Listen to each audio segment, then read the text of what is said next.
Kwenye ripoti hii, kwa bahati nzuri, CAG ametuandikia vizuri sana. Amebainisha mapungufu, lakini ameweka na mapendekezo yake. Nini kifanyike ili kuondokana na hali hiyo? Sasa niseme tu kwamba serikali utachukua hatua kama ilivyoelekezwa na sheria zetu na kama ilivyopendekezwa na CAG, jinsi ya kuondosha mapungufu yaliyopo.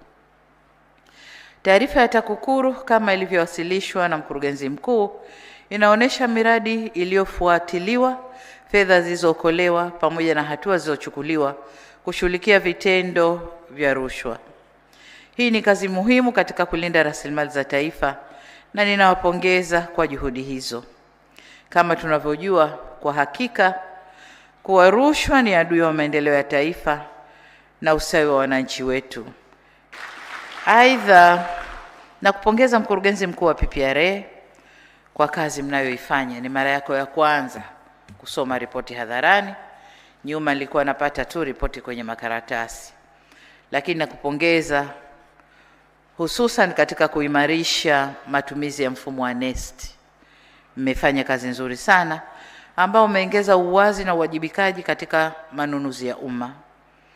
Kama nilivyotangulia kusema, kwa sehemu kubwa ya fedha za serikali hutumika kwa ajili ya manunuzi ya umma na ni muhimu, kwa hiyo eneo hili lisimamiwe kwa umakini na uadilifu mkubwa.